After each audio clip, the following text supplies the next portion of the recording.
you do the wrong way with the wrong intentions, I say quiet hiring is not going to work. And when I reflect back, I felt like, you know what, that was a wage theft. Why do you need to come back, right? Micromanagers are like, I need to literally watch. You got to understand the environment and see if there's something you can do, self-reflect. So by 90 days, I figured it out, self-reflected, what's working, what's not working. And the reality was completely different. If you Google whitening resume, a lot of people are concerned about it. If you want extra from me, what's in for me? I'm going to go somewhere that I am celebrated.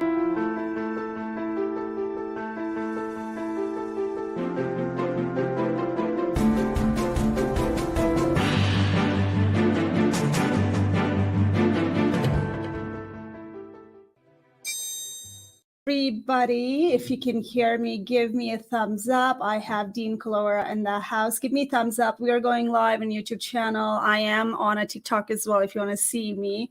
Quite messy. I'm on TikTok as well. Come and join me. If you have any questions, you can ask me on YouTube as well. So today's all about, are those jobs not posted?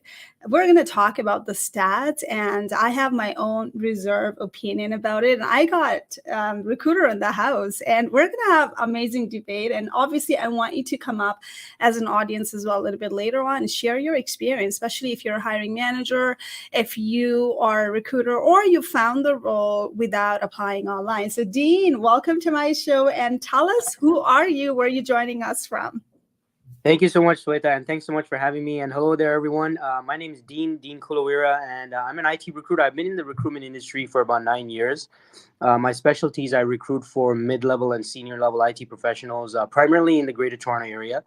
And I'm also a social media content creator, and my biggest audience is here on LinkedIn, and I post a lot of job search and recruitment-related content on here as well. So I'm glad to be here and share my perspective on this. Perfect, Dean. Who better than getting a recruiter in the house? What are your thoughts on that? 80-90% jobs are not posted. Let's bust this myth. What are your thoughts? And I'll share my thoughts. I'm going to be very passionate about this. This is going to be heated. If you disagree with me, you better have your own opinion, okay? Protect it. All right, sounds good. So for me, in regards to this thing, so let's kind of break this down. Like this whole myth going on, or myth or fact or whatever it is, that what's being said is that, okay, 80-90% of the jobs that are available are in the hidden job market. So I would say I partially agree with the sense that there are certain jobs that aren't advertised or posted, but I would disagree with the statistic that it's 80-90%. So I would say I 50-50 agree with this whole thing about the hidden job market. Oh my God, you just saved me from the debate because I was going to knock you out. That's amazing, because I am totally aligned. For the record, I do believe in hidden job market, meaning totally there are like different kind of hidden job market and people are spinning a different way. I believe in that. Okay, some of the jobs are not going to be posted, and it all depends on the industry. It all depends on the type of role you're applying for. I feel that stat itself, which is 80-90% jobs are not posted, I call that a myth and bullshit. Yeah. I'm sorry. I'll tell you why. And you can probably walk me through your hiring process as a recruiter. As a hiring manager coming from the award-winning companies, we had a protocol to follow. We had a compliance to follow. I can't just sit down there and tell my HR people, hey, I want to hire somebody. I'm just going to go and recruit somebody and here you are, deal with it, right? I can't do that. There's a process in place. We had to talk to the resources planning. We had to partner with the workforce planning and come up with the intake meeting. And we're going to go and through, where the shortage? Do I need to hire people? Okay, by when? There's a budget. Budget doesn't happen every time. We have to wait for fiscal planning and everything. And it's thought out process from the employer's perspective. Any employers, if you're targeting the right employers, if you're targeting the employers who are going to treat you fairly, I think I like this process much better, where it's standardized.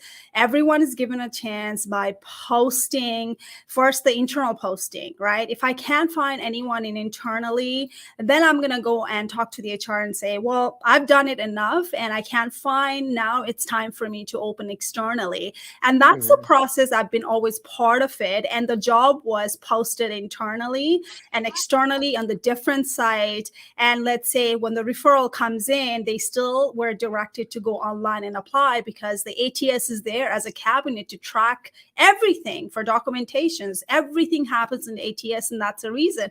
Now, tell me your perspective from the recruiter. How do you go about posting the job and dealing with the people, finding the right people? Yeah, so I mean, look, the reality is, folks, and everyone here listening, like even as a recruiter, one of the first things we have to do is we have to post the job. Now, on my end, I've always been working in third party agencies and recruitment agencies, and even there, it's the same thing. Like the first thing we do after we get off the phone with our clients being the hiring teams, and we start recruiting on a role. Before we even actually recruit, the first thing we have to do is we have to follow a process. And step number one is we have to post the job, and we post it on the recruitment agency website. We post it on the job boards. We post it on LinkedIn. And only after that do we even get around to searching the internal database, the ATS, for candidates that we can proactively reach out to as well. So that is definitely the first step. And not posting it, that takes a huge amount of potential amazing candidates that might be applying for the roles that we might not have on our own database, right? Because recruiters are looking to get as much of a full view of available talent out there, and posting on the job boards and the job portals is one of the main things that we do. Perfect. That's such a good segue to the fear mongering stats. And I call that very fear mongering stats. Anyone who's Yeah, telling people, do not apply for the role which are posted where you qualify, terrible advice. Terrible and then advice. Oh just my take god. this course and you can handle it. I'm like, why are we giving that wrong advice to the job seeker, saying that whatever you see it online, it's not going to work? And especially when I work with a lot of newcomers and immigrants, they don't have a networking pool. They have to establish. And we've Exactly. failed as a Canadian employers or coaches as well out there when we're starting to tell them the system doesn't work here. Yeah, right. And my Yeah. clients have gotten everything from job posting. Obviously, I'm not going to sit here and say that's the only way to do it. There's a strategy. There's no one size fits all. So if anybody is telling you that's the only strategy, I think you got to really think it through and ask yourself, what is that person trying to tell me, right? I think there's no one strategy. And I tell people everyone is different, and hidden job might work for somebody. And we're going to go through it. What are the hidden job, which is in my plain term, there are like too many confusion, Dean. Maybe you can Yeah. chime in there as well. Some people are saying hidden jobs are like, okay, well, you got a network to get ahead, and you get to go and give referral, and then you get the job. That's something that they want. To me, that's like Yeah. preferred candidate. I have done it as internal client, and I have done it as external as well, person as well, who became a job seekers after I got laid off. As a hiring manager, I strategize that, which is I'm still going to go and apply and respect the company's policy when I see the posting. I'm not going to Yeah. navigate around that. I'm going to give them that, follow the protocol. And after that, I'm going to go and build a relationship, or maybe I've already built a relationship to make sure that if I'm qualified, I'm communicating to people like you. If you're recruiting, hey, Dean, here's my resume, and let me know your thoughts on it, and we can hop in. Only if I'm qualified. And that's nothing about hidden job for me at all. That's something that I'm building a networking that has nothing to do with jobs not being posted, but I'm building the relationship. So why are people spinning this differently, Dean? Like, people are saying hidden jobs, but this is not the hidden job in my book. What are your thoughts on it? Yeah, no, that's such a great point, Sweta. And I think one of the main issues here is I think these people advocating for this 80 to 90% thing, they're kind of appealing to this human psychology aspect, in terms of we're usually always looking for some magic bullet, right? And I think they're really taking advantage of that, and touting this whole 80 to 90% thing.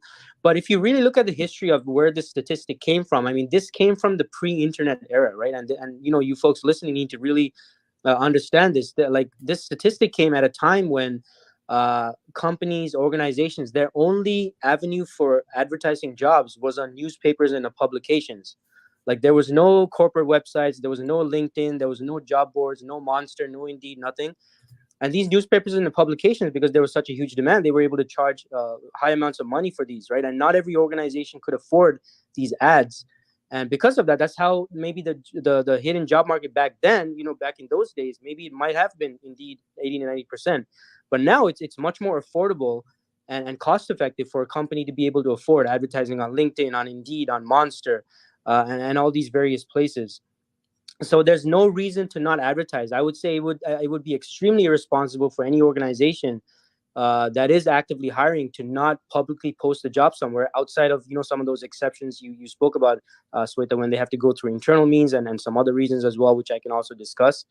But I think that's really it. They're really pitching this magic bullet when, as you also mentioned before, Sweta, the real thing we got to look at is all the various avenues we can use, and networking is definitely one of them, and all these other means as well. That is an amazing point. And for those of you who want to come and ask questions, you can go to our YouTube channel, my YouTube channel, Teaching You as well. And then also come on TikTok as well. I'm there live on TikTok as well. Ask me questions there as well if you have any questions. And then you can raise your hand on audio live as well a little bit later on once we open the Q&A floor for you. Now, when it comes to the hidden job market, what the job I've seen personally, what kind of jobs were not posted? Internal jobs potentially were not posted, and it was not posted. I've gotten into it. So I got 9 promotions within 12 years, and some of the jobs were not posted because I was preferred candidate, because I already did the shadowing, I already did the project contracts, and I was automatically a qualified candidate. So there was no need to internal one, especially lateral move. That's what happens. And then the roles were created, and people already knew that I would be the preferred candidate, but it was still posted internally, to be fair as well, just in case people want to go and apply for it. Now, the other role that I've seen in my days not being posted totally, but then people got hired, were more kind of like contract role, some recruiting agency like third party, where they already had a built-in relationship, and because you already have a client pool and we're partnering with them and we're saying, do you have any candidates like this? We're hiring in a batches. What are your thoughts on it? Or the confidential search, executive level, or some agencies who are just partnering for short term or outsourcing people? That's my thought when it comes to jobs not being posted. Dean, what are your thoughts on it? Yeah, exactly. I mean, that's definitely what I see on the recruitment side as well. And I would also add that another common scenario that I've experienced as a third party recruiter is when a company is looking to replace an existing employee. So they obviously don't want to publicize the fact that they're looking to replace someone, because it obviously especially if it's a small medium sized company where there's only maybe a handful of roles. Where the existing employee might suspect something, and that might create a whole bunch of riffraff. So that's definitely another scenario as well. And another scenario I sometimes come across is competitive advantage. So maybe a company is looking to take on this super secret project. They need someone with certain skills and knowledge and expertise. They don't want their competitors to be aware of this, and so they're keeping it really hush hush. A recent example, I think, was Apple. I think they were working on something like top secret, but some job description got leaked, and now everybody knows what they're working on. So there's a competitive advantage as well in some cases. But again, that would be very rare. I think the ones that you mentioned, Sweta, and also replacement of existing employees, that's probably the more common scenarios. But again, I would not say that this represents 80 to 90% of jobs out there. You're right. So like, just to be clear on it, everyone listening, watching us right now live, we do believe in certain jobs are not posted. The stats are really fear mongering, especially for those people who are introvert, who are not able to reach out, and who are qualified and who are actually going online and applying for it. And then somebody tells you, well, that's not the right approach, don't apply. But then you got to go build the networking and everything, which is right strategy. But there has to be strategy altogether. There's no one strategy, which is networking is not only the way to get a role. It's just to get ahead in the game. But any hiring manager, I'll tell you this, I was a hiring manager in the corporate role for more than 10 years. As a hiring manager, I am equally responsible for biases and discriminations and nepotism and favoritism as well. So when I'm hiring, I am hiring based on the job descriptions without thinking who is the referral from. Yes, the company had a referral process. Company's employee would refer you give it to me, the resume, give it to me. And you know what happened? Just because someone actually says it, that this person is really good, when I'm not looking at that on a resume, you're done. So don't think that Mhm. your referral is the best way, because that might work against you, especially if I don't have a good relationship, good reputations. It's already managed by the referral from the past. I am going to be that hiring manager and seeing, is the person referring the right candidate? The persons who's referring the candidate in the past, was that the right talent? And as a hiring manager as well, that opens the discrimination and biases. When I start hiring only referral, am I not Yeah. going out to the people who are really talented? Am I not going back to the job description? So this is where you got to ensure that when you are putting your resume together, let your resume speak for yourself, because no referral person could do the job for you. They are only picking the resume from one desk to the other one to make it easy. What are your thoughts on it, Dean? No, absolutely. I mean, look, even as a recruiter, I mean, our we're not committed to any one channel. Like, we use a multi-pronged approach. And yeah, absolutely, for our hiring managers who are our clients, I mean, they have certain protocols and processes that they have to go through. And I think you provided a perfect example where, this can result in biases and all of that stuff. So really, as a and most recruiters, I think, would agree with me, is we take a multi-pronged approach. It's not just the job boards, it's not just social media, it's not just the ATS or the database. We have to cover as much ground as possible in order to find the people. And really, it comes down to your resume. If you don't have an effective resume, your resume is basically the equivalent of showing your business card at a networking event. Like, your resume is your business card. It allows me as a recruiter to quickly glance over your profile, your resume, the details on your resume, and figure out, do you have the right skills, do you have the right knowledge, do you have the right experience. It makes me curious to want to schedule a further conversation.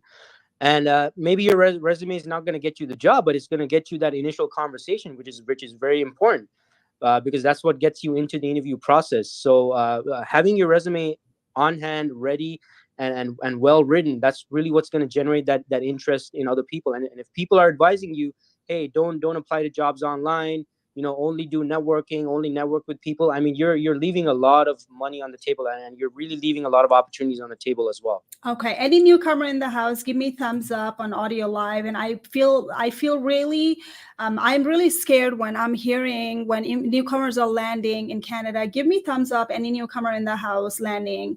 If you hear the advice such as that's the only way to get a job in Canada, you got to really self-reflect and find out why the people are saying it. What are they trying to sell?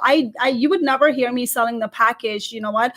This is the only way. You would never hear me selling that's the only way you get the job in Canada. I put the disclaimer. In fact, I would say, well, I don't know until I start work with you. I'm not going to be able to commit to you will land the role in 30, 60 days and 90 days. I'm not going to commit to that's the only way, because I've not worked with you. And that's why I built a customized package. And here is the opportunity for you right now. I have a course which is for free, the resume writing course, especially if you're not able to even understand the Canadian resume market. There's a registration. It's open for you. It's free, teachindu.com registration for a resume. So understand, have a clear clarity. I give you the 7 C's of clarity. There's a quiz as well. You will see the sample of the resume as well. You would see some basic level of resume in Canada.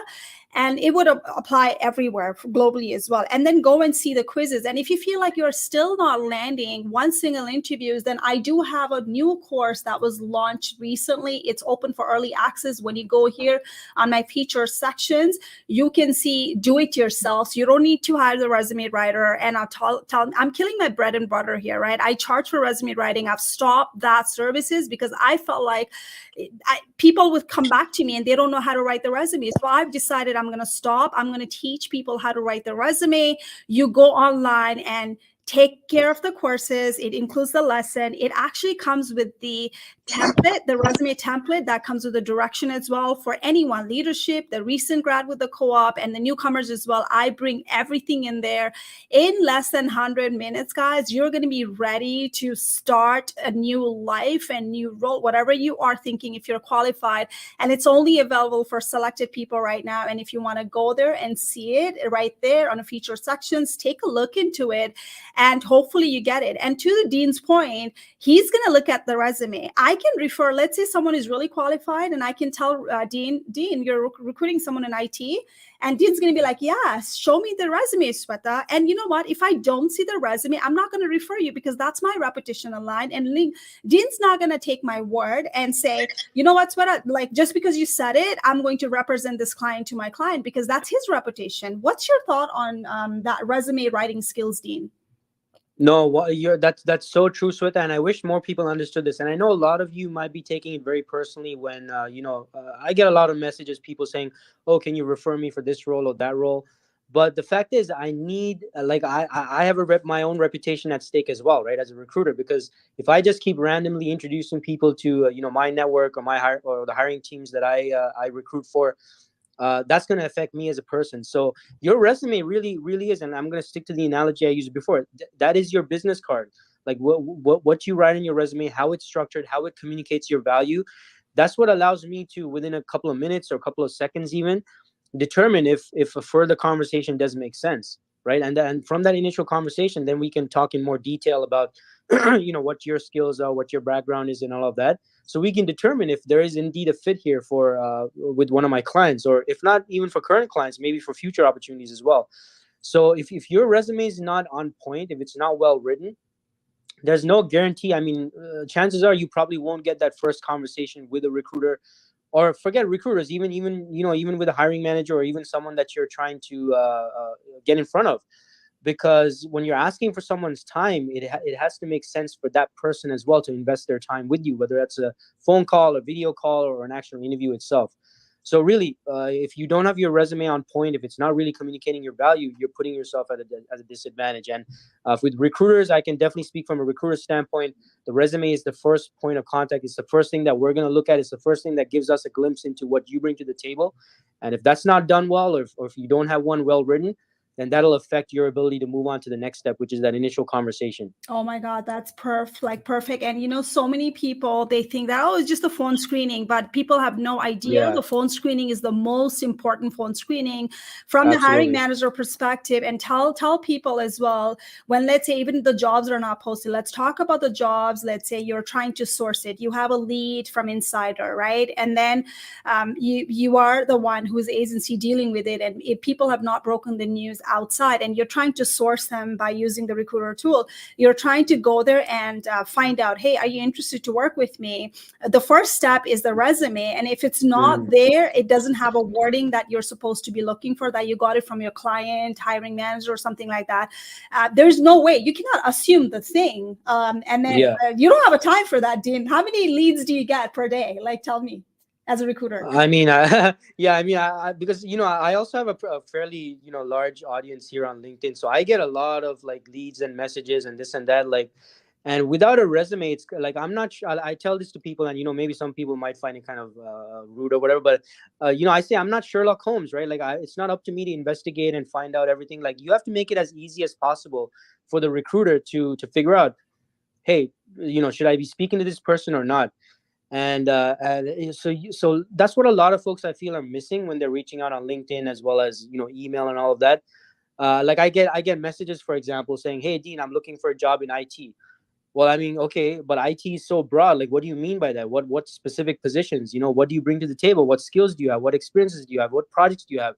By attaching your resume, that it allows me to just quickly take a look at that and determine whether you're a potential fit for the role that I'm recruiting on. So absolutely, so I get a lot of messages and leads and emails and stuff, and a lot of people who don't provide the resume. I mean, I just don't have time to investigate and find out if it's worth having a further conversation. Oh God, that's like you hitting people on the, like you hitting right there where it hurts. And I know people are gonna sit here and say, well, that's a recruiter's job to find out.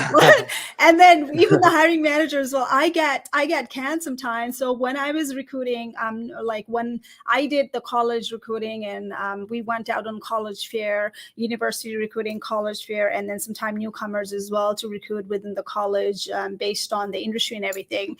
And a lot of people would assume that I should know already. I don't know. There are like thousands of people. As a hiring manager, my job is to scan the resume. And if there's nothing on the resume, how am I going to put it forward to HR to put it on ATS? I would Yeah, only give exactly. my card to people where they had a really good resume. I felt like they were the right people, right candidate. And then I would say, can you go online and apply for this role? I would still tell you to apply it because that's a compliance issue with the company that I was part of it. Otherwise, how are they going to track it? Do you know legally in Canada, if you can always go back and dispute it or file the complaint if you feel like you were discriminated and you had a biases and everything? That's a reason people have to follow the protocol. As for government of Canada, there is a step which is to avoid the biases and discriminations. You gotta go post it. You gotta do the interview. And even the company that I work with, they had a standard interview, so that way everyone is answering the same and everyone is calibrated on the same score. So we would sit down and score it, and then we'll try to navigate around. And my people are the best one, right? So that's why the postings are created to be fair. And a lot of people, if you're thinking it's not fair, honestly, from the hiring background I have, it's one of the fair way to recruit. The worst way to recruit is reaching out to the people, hey, do you want to work for me? Because now you're opening the can of discrimination and biases, and you're recruiting the nepotism, and you're destroying the DEI, which is diversity, equity, and inclusion, especially immigrants who want to be working in with the top employer. And I would not want to work with the employers who are recruiting that way. What are your thoughts, Dean? No, 100%. I mean, look, it's folks, it's not a perfect process, okay? But it is, as Sweta said, one of the most fairest processes as is possible. If you're expecting hiring managers to just connect with you personally, and that's how these special networks or biases and all this thing comes into play. So posting it publicly is really what keeps things as neutral as possible, as fair and as objective as possible. So I 100% agree. And just one more thing I wanted to clear up, and this is a common misconception people have about recruiters, is people say, oh, well, it's a recruiter's job to help me and help me find my next job and stuff like that. But really, the primary function of a recruiter is not to help job seekers find a job. The primary function of a recruiter is to help hiring teams find talent for their open positions and requisitions. They're an extension of the hiring team. So if you reach out to recruiters and you're expecting them to help you find a job, and you're expecting them to figure things out on their own on how they can help you and stuff like that, that's why it's not working against you. Like, you have to really, again, like I mentioned before, make things easy. Have your resume ready, have it updated, have it well detailed with all all the value that you bring to the table. So you need to really keep that in mind, that distinction about what a recruiter's job really is. Absolutely. Now, the moving away from this to the second stage, and then we're going to bring people for Q&A. Definitely, I want people to come up and share their finding based on their personal experience.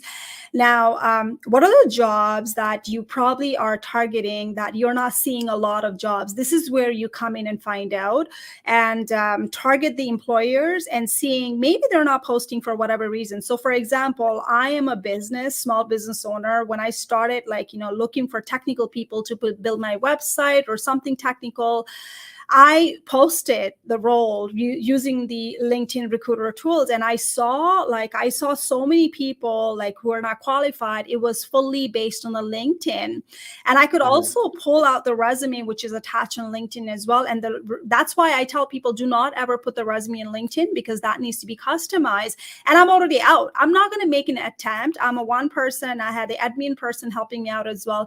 And Dean said, it's not my responsibility to understand and assume. I'm going to only go with the people who have a right profile. I'm not going to sit there and judge. 10 seconds, I'm giving it to you, and that's all you earn, because when 500 people are applying for it. So now what happens is I gave up, Dean, because they were not a qualified lead at all. And you know what I ended up doing was I ended up going to the business owner who had built a portfolio and a website, and they hired freelancer.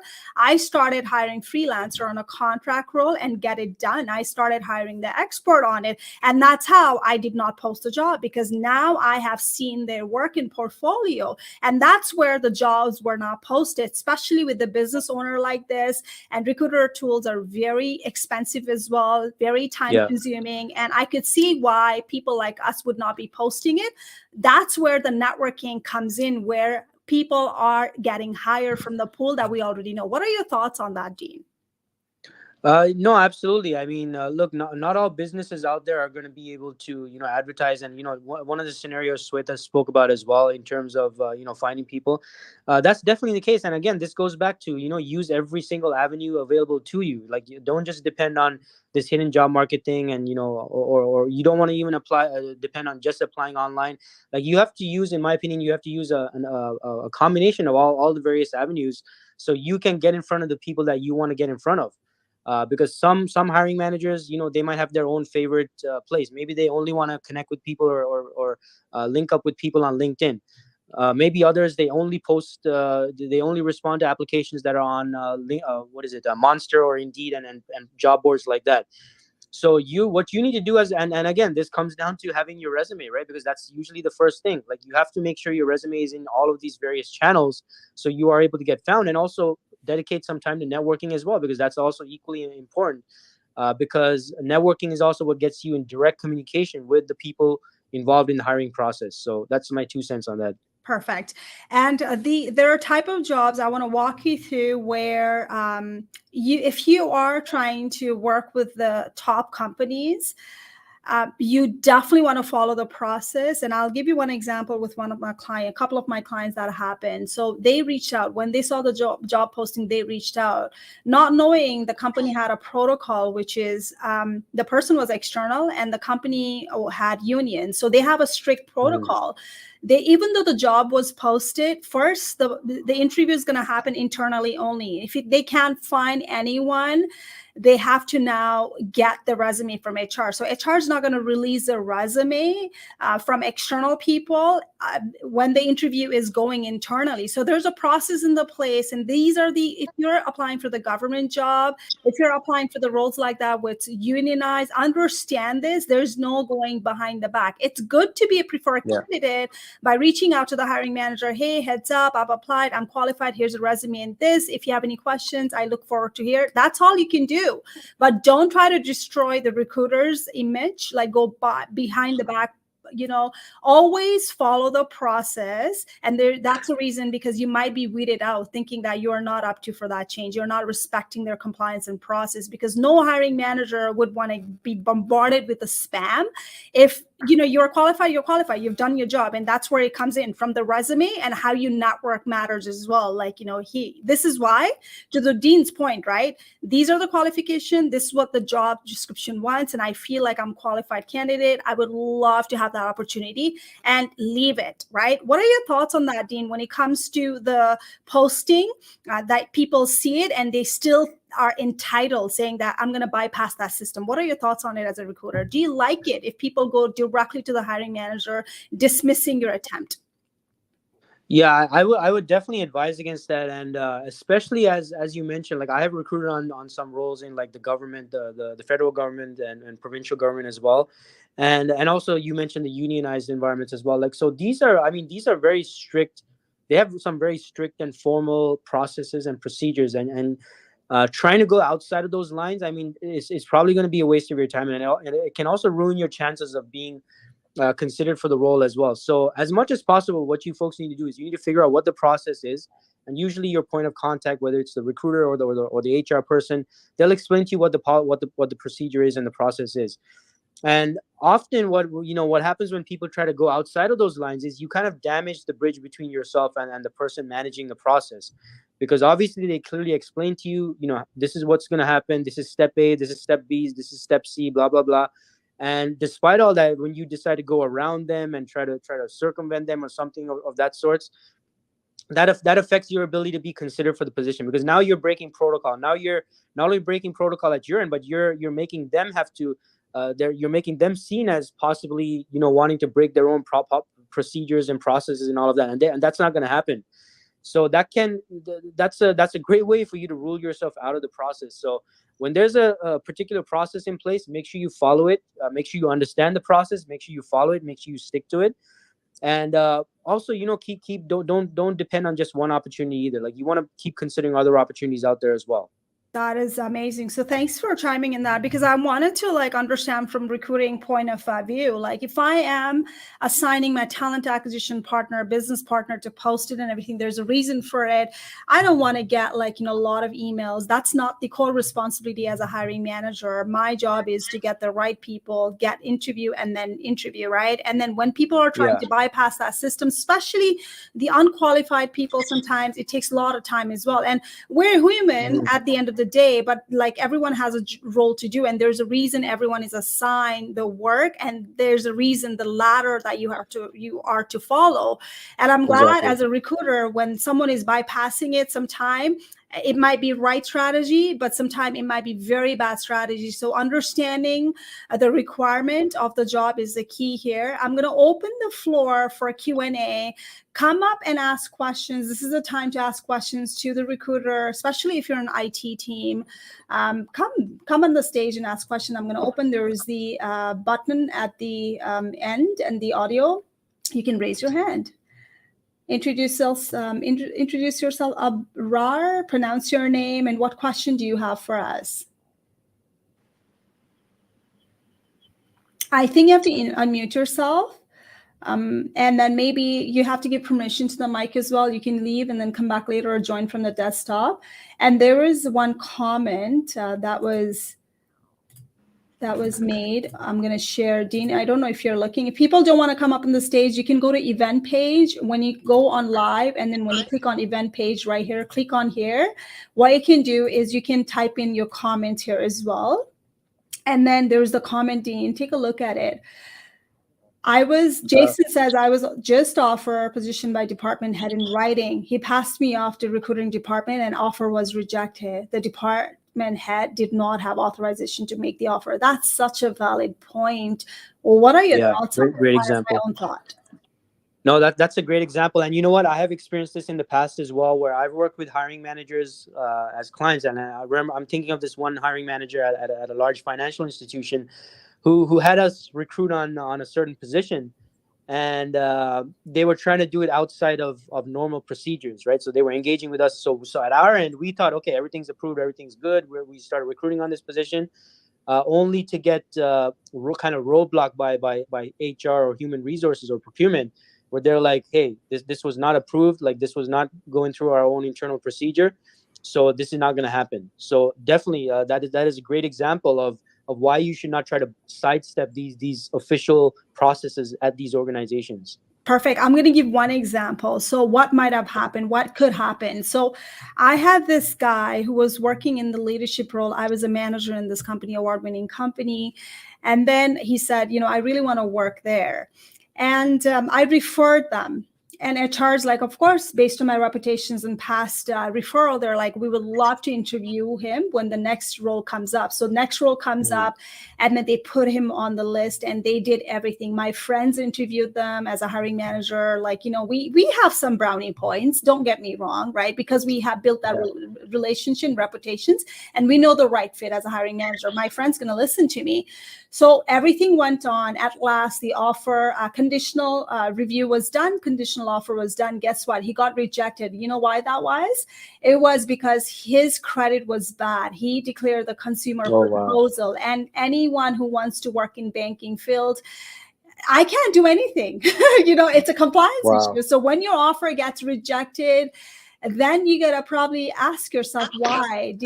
Especially if you want to work in the financial sector, banking sector, especially if you're a newcomer, doesn't matter. Your resume could be stellar, you're amazing. When you are rejected at the end, there's something going on that. Either it's a reference that you put it through, either it's a background check, or it's the credit score as well. So that's offers never 100% clear until and unless you actually start on the day of. What do you think, Dean? Yeah, I mean, nothing is guaranteed until, I like to say that nothing is guaranteed until you're in the seat working for the company. Until then, anything can happen. Unfortunately, for those of you who are listening to this, you might be like, that maybe gives you some anxiety or whatnot. But I mean, it's better to be safe than sorry, right? So always continue your job search. Keep, if you have interviews scheduled, keep going for those interviews, because again, anything can happen. And Sweta provided a perfect example right there. right? So you got to keep your options open until you're in the seat working for the company. Anything can happen in between. That is amazing. So any questions come up, I'm going to open it for one more minute. If not, then we're going to wrap it up. Now, today's takeaway, if you have heard anything that you never heard it before, I would definitely want you to take a screenshot of it and put 3 takeaways and tag us as well and let us know. So that way you can share it to the people, especially those people who are running after that fear-mongering stats and who are trying to not apply online because they're told to not apply. So my strategy would be, listen, there's no one size fits all. You got to know where the targeted industry is. If you're targeting startups and small business owners or a niche industry or pretty high executive, then you got to partner with the right people to get yourself in the preferred list. Otherwise, any companies, targeted companies, you got to understand the recruiting process. Find out if they're partnering with the people like, Dean. Dean recruits for IT specific niche, and he's going to talk about it. And then you can build a relationship, but you got to be very ready for Dean. When Dean asks you for a resume, don't let Dean assume. Make it very clear for Dean, so that way he can represent you as a client, and he feel damn proud about representing that client because it's his repetition online, and that starts from resume. So Dean, to close up this, what are your 3 things that you want to advise job seekers? And then what are the industry you're trying to recruit right now? And how can people be in touch with you?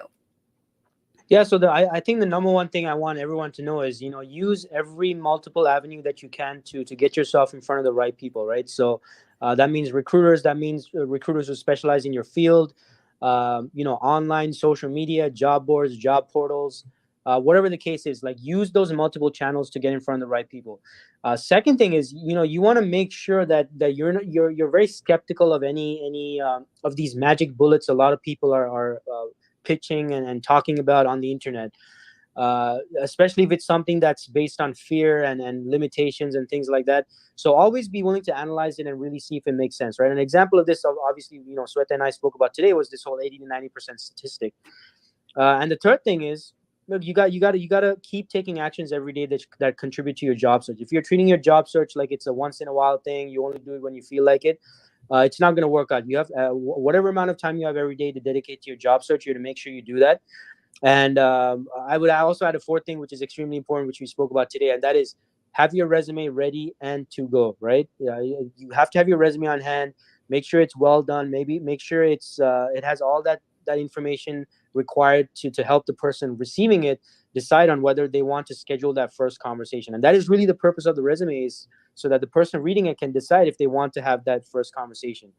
And a bit about myself. So how I can help you is, if you're a mid-level, senior level IT professional, that is my specialty. I specialize in recruiting in roles at that level.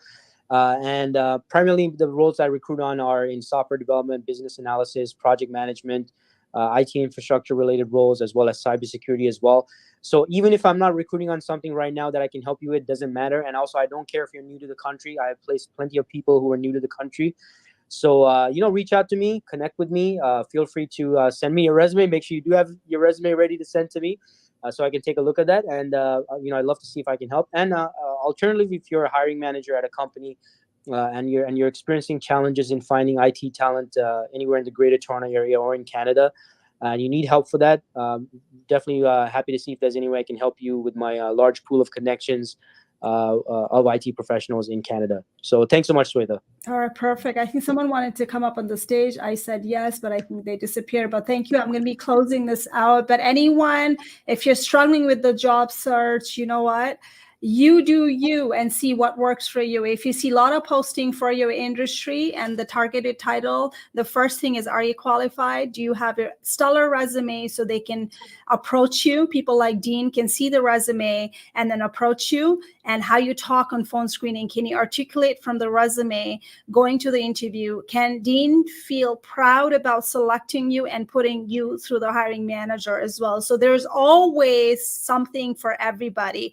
Dean needs to feel it, what's in for me to represent this client as well. Right, Dean? Absolutely, 100%, absolutely. All right. Thank you everyone for coming in. Any feedback, any questions after this, let us know. Who am I?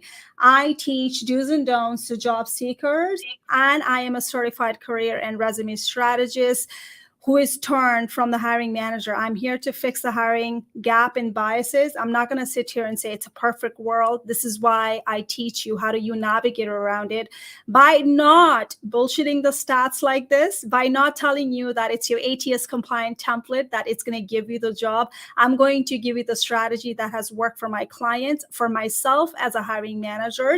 And if you need any help, any questions, you're struggling, please contact me. Appointment calendar is in my bio as well. And with that being said, 1, 2, 3, I am out. Thank you so much for making time for us, Dean. And it was amazing to have you back in the stage. My pleasure. Thanks so much, Sweta, and thanks everyone.